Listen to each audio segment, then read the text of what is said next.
This table's taken. This table's taken. Okay, you two. Care to explain yourselves? Gladly. He's making up completely spurious claims. We were betting Mora over a few coin tosses, and now he wants to back out. In the land of contracts, of all places. He won 250,000 from me, then another 800,000 from the both of us. Now he's refusing to pay up the measly 50,000 that he lost in the final round. Okay, so after settling up, a total of 1 million Mora should have changed hands. Sounds plausible enough. Oh, it's a complete pack of lies. Hostess, if you don't believe me, ask anyone else in the tea house. These kids were so loud. I guarantee you everybody in that room knows the true story. Sorry to interrupt you all, but you're witnesses to the situation here. Is what Mr. Bai says true? Oh, thank goodness you're finally here. What took you so long? That old guy's been bragging about the Mora he's won so loudly, I'm surprised the whole street didn't hear him. I was about to report him to the Ministry of Civil Affairs. Leave me out of this. I want nothing to do with gamblers and scammers. Please, just bring me my check. Our new owner laid down the law not too long ago. We turn a blind eye towards casual games of dice, but there is zero tolerance for any explicit gambling with real Mora.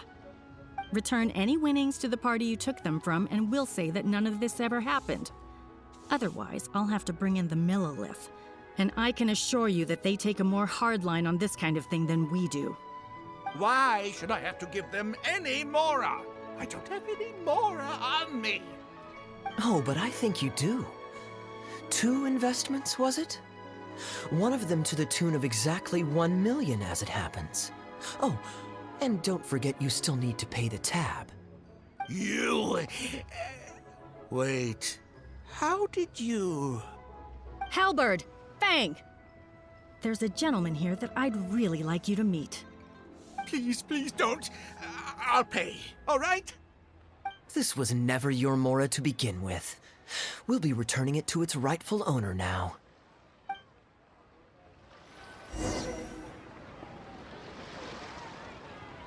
We can't have this discussion in front of the other customers. Please, step outside.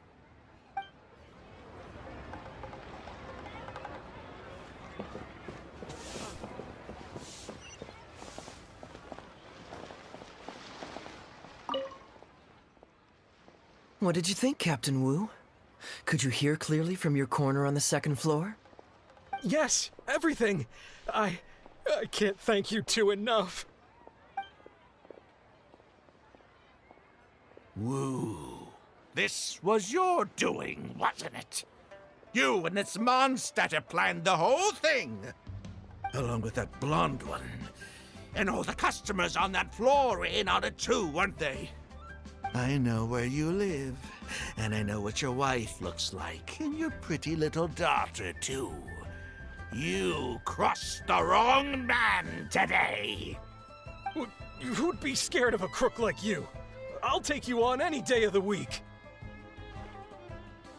Well, let's see how long that false bravado of yours will last. Oh, look at that. He figured it out. Guess he's not as dumb as we thought. Don't you two get cocky either. Just you wait. I will hunt you down. My apologies for having to leave this question until you'd vacated the premises, but I couldn't have things escalate inside the tea house. I hope you can understand our position.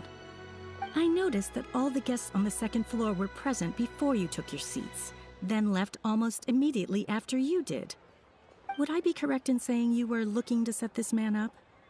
Wait, so you saw through it right away?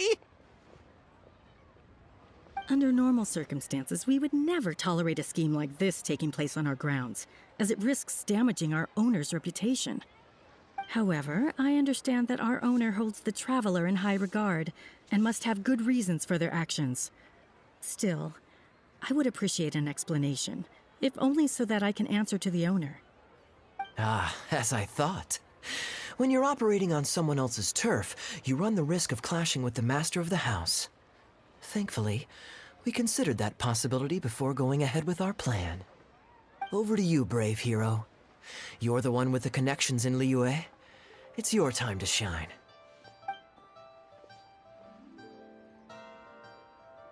Okay, I understand the situation now.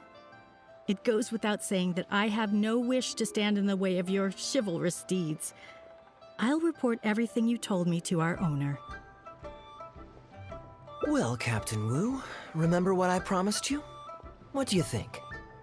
Angry and frustrated enough for you? Excuse me, coming through. Is this the Mr. Bai you reported to us? Yes, that's him all right. The one who scammed Captain Wu. Wait! Where's your evidence, And Wu, you've already recovered your Mora. I don't deserve to be punished twice for the same crime. You can't talk your way out of this one. You're already suspected of defrauding multiple victims out of smaller amounts, and the combined total meets the threshold for a conviction. If it turns out you're guilty in this case too, it'll only add to your sentence. Does the plaintiff have any witnesses? If so, we'd really appreciate if they could come with us and provide a testimony. You got tangled up in this too, huh? In that case, please come with me. Your witness statements will play a crucial role in helping to move this case forward. Don't worry, we won't take up too much of your time. And you, sir, can stop twiddling your thumbs. You're coming with us too. Hey, keep your hands off me. I'll cooperate. Stop manhandling me.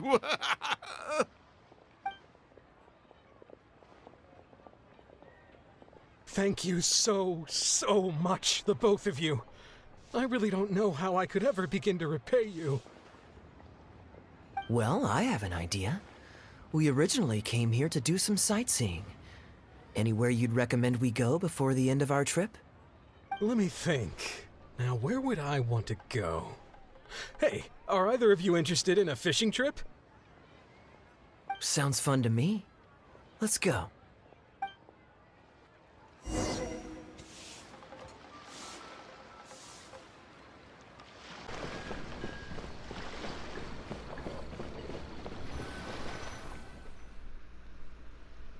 Well, this was certainly an eventful end to my trip. It wouldn't have been possible without you. Or my lucky coin, of course. I'm just glad that nothing went wrong when I tossed the coin. Wouldn't be much of a lucky coin if it had. Besides, I already taught you how to become attuned to it.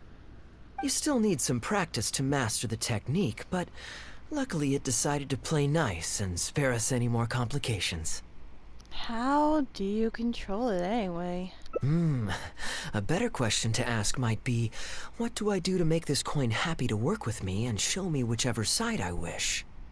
My answer would be that I tell the coin a joke every time I toss it into the air. If it finds my joke funny, then it cooperates with me. Of course, this whole arrangement hinges on a pre-existing amount of trust between the two of us. I can't just get any strange coins to listen to me. He caught us off guard when he insisted taking the second coin toss. Yeah, I was a little surprised when he unwittingly called out our trick coin, but it didn't matter. A good gambler always keeps their options open. You have to have a contingency plan for when the odds are against you. So when I went to the counter, I marked a regular coin as well as my trick one. That safely avoided any risk of him finding out about the trick coin.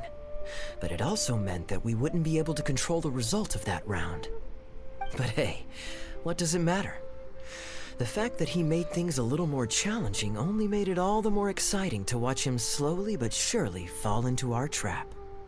Especially listening to him warn us about the possibility of a rigged coin right as we were scamming him. That was my favorite part. As long as I chose the same bet as him, and you bet the opposite to me, it was always going to end up with him paying. Unless, of course, he'd had some other tricks up his sleeve that we hadn't thought of. Then things would have gotten really interesting. You two are genuinely the smartest people I've ever met. I'm no intellectual, so I would never have been able to come up with a plan like this. Even when you described it to me, I only understood parts of it. Never change your good nature. Well, I may not be the smartest guy around, but one thing I do know is this. One should always return tenfold the help that they've received from others. We were just ordinary acquaintances. You had no reason to help me as much as you did. If there's anything I can ever do for you in the future, anything at all, please let me know. You can always count on me. I guarantee it. Oh? You seem agitated. Are you worried about owing me yet another favor? There are two kinds of people who owe me favors. One is my friends, and the other my informants. My informants have to fulfill whatever requests I make of them, no questions asked. The question is, which kind of person do you want to be? Ah, and you're torn again. Too afraid to ask to be my friend, but also daunted by the dangers inherent in becoming my informant. Well, it's okay, because I just thought of a fun and easy way to get us out of this impasse. Let's do a coin toss. This is the regular coin I prepared for the contingency plan when I was borrowing a pen from the bar. Not the lucky one that does what I tell it to. If it's heads, we're friends. But if it's tails, you're at my beck and call. May the Lord of Geo decide. So, was it heads or tails? What do you think? What does your heart tell you? Kaeya just put the coin back in his pocket. I understand now. You have my most sincere gratitude. No, that's a little too formal. What I'm trying to say is, here, your fishing rods, my friends.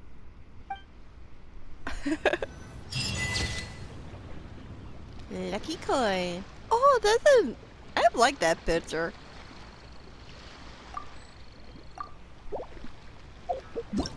I think that was the last pass I had to do for Kaeya.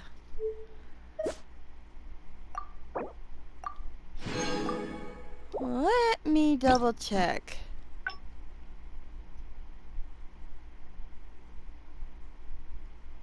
Yep.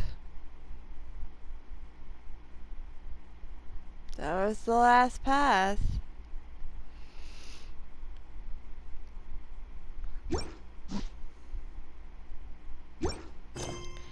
Well,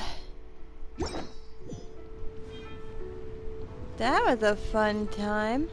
Oop, let me get out of this guy's way. Okay. Thank you all for watching.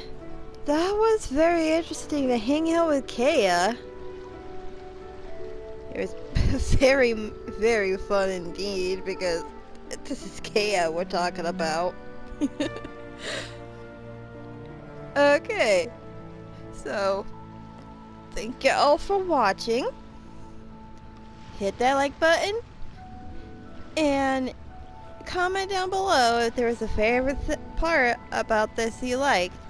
And if you're new to the channel, please hit subscribe and ring a ding ding notification bell so you don't miss another video from me. And this is Melody of Valentine saying, may the light in your heart shine forever. Farewell for now, my friends, and let's see what happens in the next time. Bye-bye.